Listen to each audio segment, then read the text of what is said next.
我们都已步入中年，面对一段想要重新开始的婚姻，你依旧让我没有安全感。生意的压力已经让我直不起腰，你不仅无法理解我，还总是对我加以埋怨。你沉迷在游戏中，还经常酗酒，漫天的谎言让我对你望而却步。面对这些问题，我们还能不能走向婚姻？我还能不能挽留你？有请这对情侣，有请。王先生46岁，来自辽宁个体，有请。郭女士47岁，来自天津无业，来，有请两位，有请。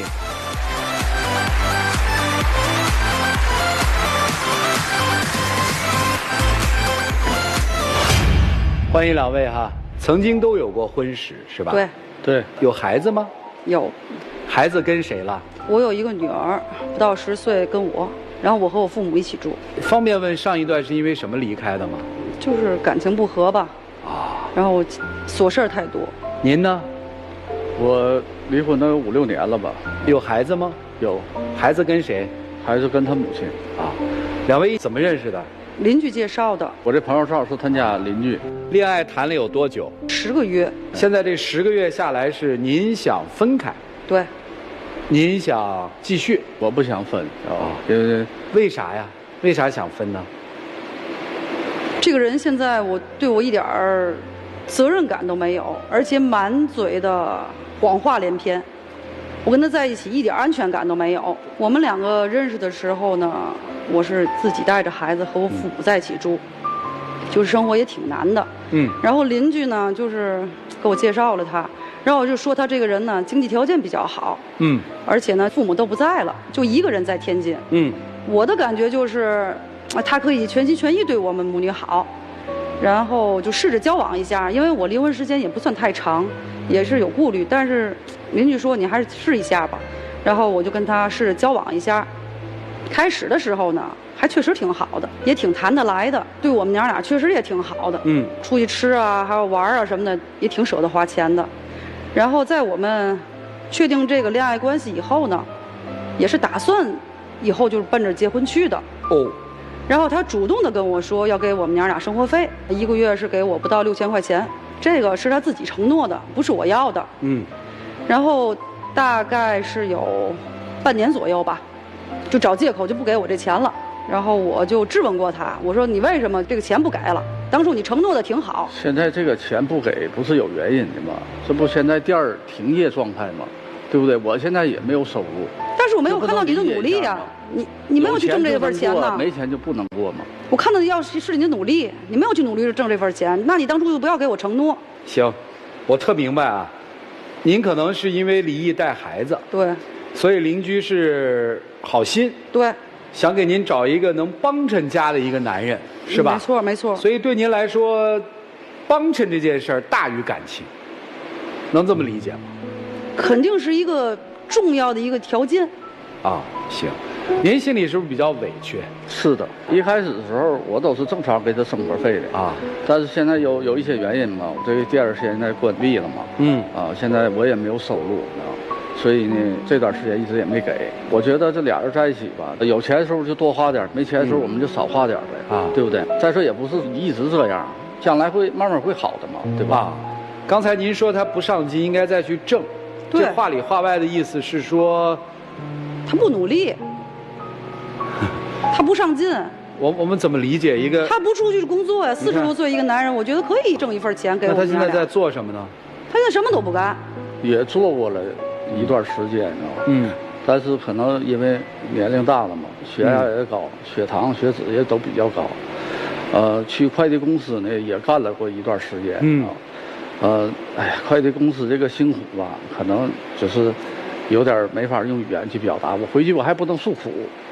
就我第一天上班的时候呢，有个客户呢家是在6楼，他订的是那种就是组装那种镯子，一件大概得10公斤以上吧，一共是2件，得背到6楼一个大面板我呢第一次工作呢也没什么经验，楼排号还送错了，爬到6楼之后呢，一发现错了又得背下来又重爬。我这些我不是没去做过，没去试过，但是呢，毕竟岁数在这了，知道吧？外卖呢也去跑了几天，知道吧？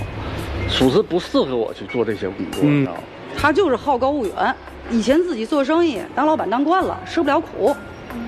那你就不要给我任何承诺。不是，他给您承诺的时候，不是他当时有条件吗？那你可以努力去挣钱呐。我不相信一个40多岁男人出去挣不着钱啊。不，这情况不是变了吗？您今年比他还小是吧？我比他大1岁。大1岁。对。您也一直没工作过？我以前就是全职太太。然后生完孩子之后呢，我也是高龄产妇，然后就一直弄孩子，就没参加工作。然后就是离婚时间也不长，人就介绍他了。所以实际上面，您过去就是主要是打理家的，对吧？对。因此，您在对男人的认知上面就觉得男人是有责任、有义务来养老婆孩子的。对。是这样吧？对。那除了这个之外，让您不满意，还有什么是这个先生让您不满意的地儿呢？我们两个呢，开始刚认识的时候呢，聊得还挺好的。就是年纪也差不多，我就知道他有这个爱玩游戏这习惯。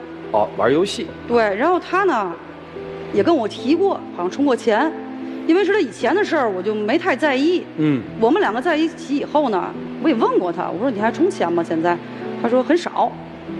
在2个月前吧，我因为手机呢没电了，用他手机呢联系点事儿。无意中看见他微信有2个连续488的充游戏的记录，然后我就问他，我说你没钱给我生活费，有钱打游戏是吗？充值是吗？他就不承认，他死活不承认。他这个事儿是误会了，我是因为我这段时间事业上不顺嘛，理解，也是走到中年了，事业上再不顺，你知道不？有时候需要有一些放松解压的一些方式。再一个呢，就是朋友这种，你肯定得常来往嘛。常来往呢，可能就会有一些机会，对不对？还可以再做一些别的嘛，对不对？我所做的事情不也是为了这个家吗？为了以后咱们好。你做成什么了呢？你我要结果，我不要你的过程。不是，那个我也不是平时吧，就是说一个酗酒的人，就是应酬的时候才没办法才理解点。那你别给我打电话呀！你应酬你给我打电话干嘛？是，过去他没人可打呀。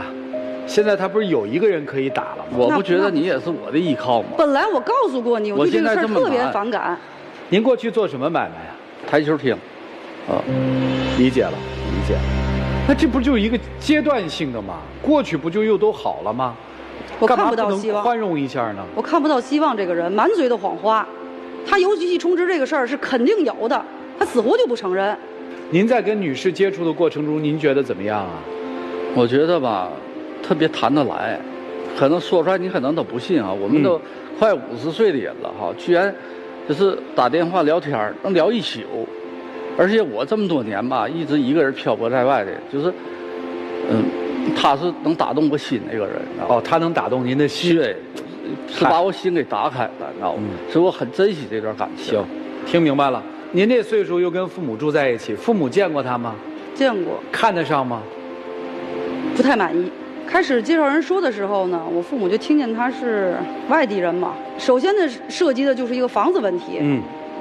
我父母肯定想让我安稳一点，嫁得好一点，不想以后再有一个失败的婚姻。最起码的就想让在本地有个房子。当时呢，我跟他也提过这个事儿，因为我们两个开始谈的就是奔着结婚走的嘛，都是这个年纪了。他也承诺过我，就是把老家的房子卖了，在这边买房。但是这个事儿呢，迟迟没有兑现。这个房子啊，是我承诺过你买，以后也会买。但是现在是什么情况呢？我们老家的房子跟天津的房子肯定是有差价的。是的，即使我把老家的房子卖了吧，再买天津的房，肯定得需要贷一部分款。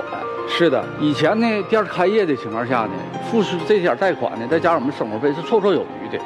但是现在这情况它不一样了，对不对？店关这么长时间了，你也不是不知道。对不对？所以现在我们没法去负担这些东西，那为什么还非得要现在买房子呢？那我觉得你跟我说的每句话，都是一个空头支票，都是欺骗，哪个事儿也没落到实处。他一开始不是也给生活费了吗？就出了那几个月生活费，剩下的事儿都没有。那后来他求房官是真的还是假的呀？应该是真的，他经营的不好。啊？他经营的不好。不是，这跟他哎呀，我假设啊，如果他现在每个月还是给您跟孩子6000块钱的生活费，他打个游戏充个值，这事儿您允许吗？少量的还可以，可以允许。假设他这个在天津买了房了，给您和孩子一个很好的一个生活条件，然后他心里面有些郁闷，啊不开心，但是买卖还正常的在做，或者做得更好，他去喝个酒，宿醉回来了，您还有那么大的反应吗？这个应该会，我很介意这个事儿。好，行，所以他身上其实现在最让您不能接受的，我们抛开经济的问题，实际上面就是他宿醉，是吧？对。其他您都觉得还不错，是吗？还可以吧。还可以。那我其实特别想问，就是人生嘛，总有低谷和对吧高峰嘛。他现在可能就是一个人生的低谷，而且先生也说了，到这个岁数就是您让他的那个心扉给打开了，对吧？愿不愿意给他一个机会，说我从低谷陪您攀上高峰去，想不想给？我现在最近这几个月看不到希望。不是，这不是才几个月？我的意思是说，他的种种让我对他一点信心都没有，而且他最后那次宿醉把我的孩子也吓坏了，这个事儿对我来讲打击挺大的。因为我的孩子在我心里是第一位的，所以您叫去意已决是吧？差不多吧。您别差不多呀，您要说去已决，我们知道怎么安慰这先生让他放手啊。您要说还愿意给他一些机会，那我们得告诉他他哪些方面做提高啊。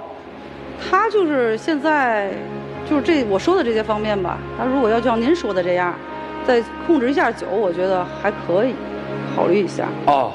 把酒戒了，还可以考虑。他最起码不能喝完酒骚扰我呀，这对我生活是一个。但是如果以后你们结婚了以后，他喝完酒，他不就得回家吗？是啊，所以说不能再回家再和我闹啊。可能对这个岁数的男人来说，喝多了酒就是希望老婆把他接回家呀。接没问题。就是希望老婆去照顾他呀。别和我耍，别和我闹就行。他是现在是抓着我和我没完没了的诉苦，和我去吵，和我去闹，就像变了一个人一样。啊。那他平常敢跟您诉苦吗？也说，我脾气比较急，有时候我一说他，他也反驳。您能理解吗？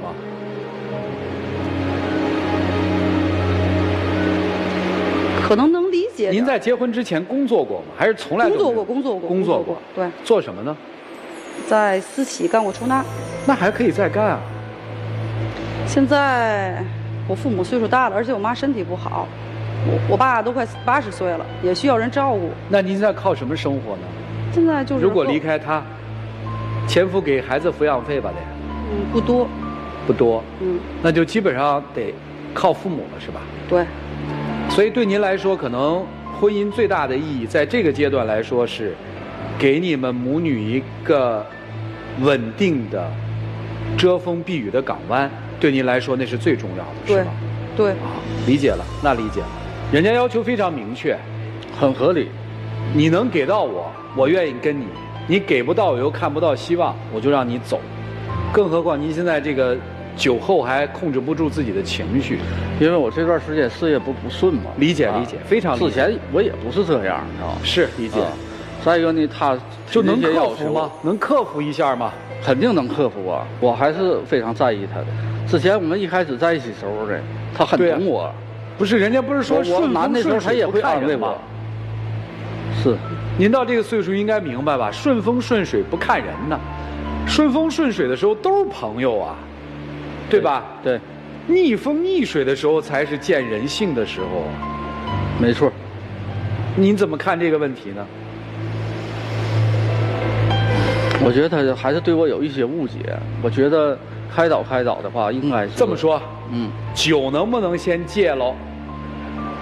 有时候你也知道我是一个我就问您酒能不能戒了？我给你个建议啊。真的别再喝多了。能戒就戒了。好。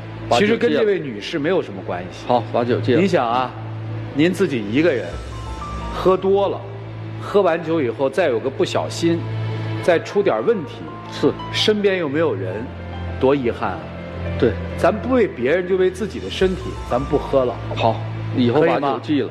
其他的我倒能理解嘛，真的可以理解。感情的事儿反正就摊在这儿了吗？摆在这儿了吗？老师们给出主意呗，看看怎么办吧。让我们一起进入丘比特问卷。哎，你看，男生从上来到现在，透出的就是一副无力感。女生，我想问您，你现在耿耿于怀、生气的，究竟是他给不了你每月近6000块钱的生活费，还是真的认为他不努力呢？都有。哪个更多一点？6000块钱应该放得更大一点，因为很显然，你是把男人会不会赚钱作为努力的一个标准。对。但是我认为，男人努不努力，赚到多少钱，并不是一个标准，而是他努力的行动行为。赵川老师刚才打了一个非常好的比喻，此刻的他就在低谷。你难道没有看到，在一个低谷的男人，他最需要什么？他需要的是自己爱的那个女人，能不能给他一点温暖？在那个女人的支撑下，他能够慢慢的爬出来。但是，女生衡量努力的标准有点高，是你必须要能够养活他们母女。所以面对这样的一个情况，男生，我就直白的说了吧，放弃吧，真的放弃吧。这段爱情你驾驭不了，消费不起，我认为你真的没得选，只有这么一条路。谢谢。谢谢波峰兄。来，曲总，你们俩的需求不是一个，所以你们俩肯定是走不到一起。马斯洛的需求层次理论，人家在最低层，要生活，要物质，谈什么感情？你这些是不愁的，所以你谈的是感情。你听懂了吗？听懂了。哎，那个488到底是游戏还是给员工的钱，其实一目了然。你就说个实话吧，让我们最终呢，即使分手，咱也坦坦荡荡的。那是游戏充值还是给员工的？游戏充值，对嘛？都有付款的这个对象嘛，这点谎言没有必要去撒，对，明白吗？只能让你们之间的感情越来越难堪。本身我认为你们开始就不是感情，他需求的是你那个承诺，什么钱呀、生活费呀、房子呀，对吧？你要的是感情，对。但事实上，在停业之后，你的事业和你所谓的感情双重压力，所以导致你不得不去依靠酒来去抒发自己心中的苦闷，所以开始就是错误的，不会有好的结果，赶紧断了吧，好吗？就这样。谢谢曲总。严老师，女士今年47岁，对，带着一个小朋友，你最应该做的事情是，赶紧去规划生活。父母老了，孩子幼小，我怎么办？我要通过一个男人改变命运吗？拜托，现在我们给年轻的人树立的观念都是我们要独立，20多岁你都不要指望靠婚姻改变命运，靠婚姻给予你生活前进的所有的营养，那是不现实的。你的前夫都拿不出什么钱养你们的孩子，你指望外边这个男人心甘情愿拿出钱来养你的孩子吗？你别说你俩没结婚了，就结了婚，他说我没那么多钱养你的孩子，哪儿不对呢？人家也要活着呀，人家也是分生活的轻重缓急呀，最重要的是什么事情要先做，然后是什么？你倒好，你不给我钱了，你这个人就不行了，我就是要和你分手了，这是什么逻辑啊？很多事情不是就单单的一个钱呢，是，不单单是因为钱，但我认为你现在要考虑的是如何自己把生活撑起来。你现在就不是谈恋爱最好的时机，你赶紧出去上班，赶紧想办法赚钱，赶紧规划好自己的生活，然后如果出现一个男人对你来说只能是锦上添花，而不是改变生活，你才能把你的生活弄顺溜了，你才会和一个你有感情喜欢的男人在一起，无论他贫穷还是富有，健康还是疾病，你才都能坚持下去，否则你经不起任何风吹草动啊。他今天是生意不好做不赚钱了，他明天生病呢，你离开他。所以女士，我觉得你应该重新理理生活的脉络了，主要任务是规划好生活，而不是谈恋爱。先生，你说了，这个女人能点亮你的心，能让你感受到那种怦然心动的感觉，至少最初有，是吧？是，但你有没有想过，爱情是奢侈品？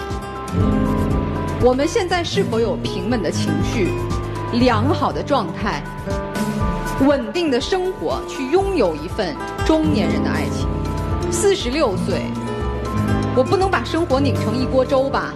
我这边生意干不下去，一边还得养着一个女人和孩子，你背得动那么多包袱吗？你扛得起吗？你享受得了这奢侈的爱情？那你就面对呀，你告诉他呀，我现在享受不了这份奢侈的感情，我也支撑不了你想要的，你不愿意陪我风雨同舟，那感谢陪伴，再见。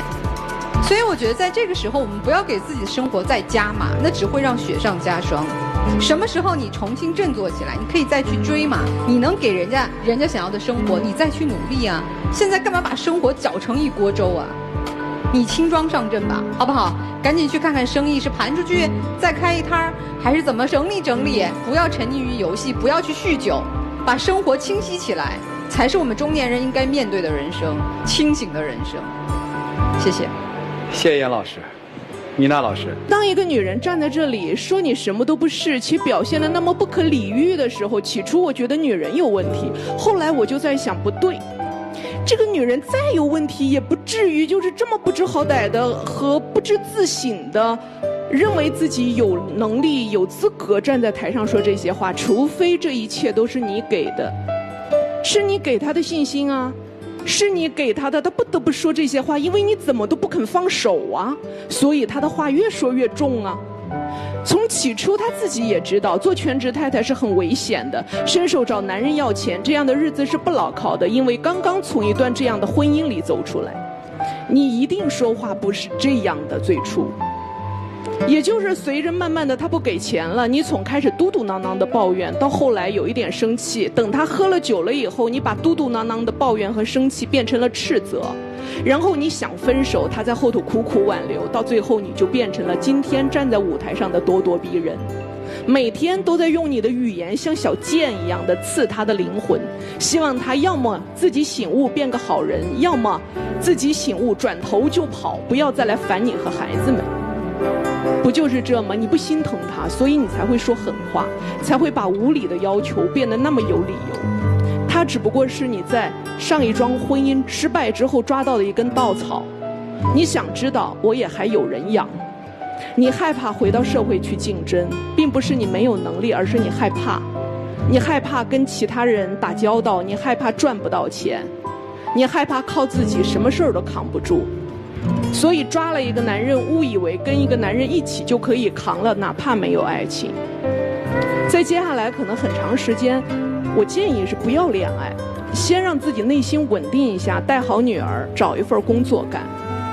生活其实不严苛，社会没有那么严苛，有的时候会比你的男人对你更加宽容。你也不要再对身边的男士那么的苛责了，没有人天生应该养你。工作有的时候比男人可靠，而对于大哥您，放手就是了，其他没什么好说的。承认这一桩爱情不如你所期待的那么美好，也承认自己没有能力能够成为符合他期待的那个男人，承认自己的不足，而不要抱怨说这一个女人不能跟我什么共完富贵之后不能跟我共灾难啊，共低谷了。放手。谢谢米娜老师啊。我其实觉得挺悲哀的啊，因为我在这段关系里，我也没有看到什么爱情。但是我跟他在一起这10个月呢，还是有一种有家那种感觉。是有家的感觉啊！您跟别人做买卖做得好的时候也是好朋友，那还是兄弟呢。买卖不成之后，兄弟不也当不成了吗？您做买卖做了这么多年，人生经历了那么多，好家伙，那买卖好的时候全是兄弟，买卖一旦终止了，兄弟还理你吗？这就是我劝您的。您也没什么，您太需要有个人帮您了，但是其实谁都帮不了你，您只能自己走。现在这个时候，每一个出现在你生命里面能帮你的人，在我看来都是天上的馅儿饼，他是，别人更是。您琢磨琢磨，来一起进入。我还是不想放手。我也理解主持人和导师们说的一些话啊，但是我觉得他对我呢还是有一定的真感情的，不纯粹是为了钱呐这方面。我呢也会以后也会努力的，知道吗？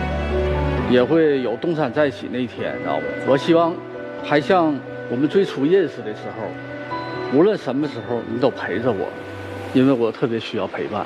我希望你能给我一次机会。听了主持人和嘉宾的对我说的话吧，我觉得我自身也是有问题的，让我考虑考虑吧。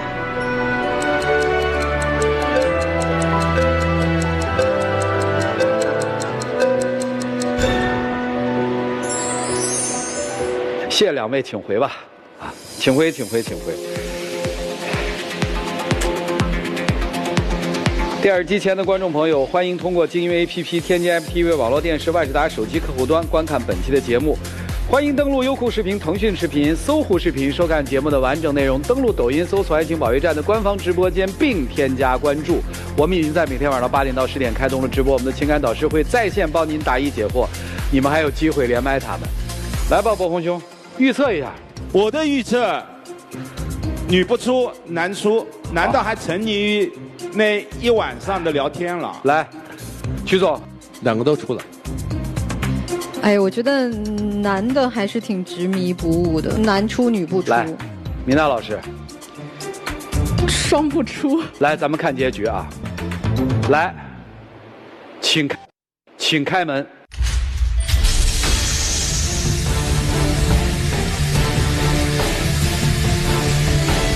没有吧？女生我是不确定的，男生我是特别确定。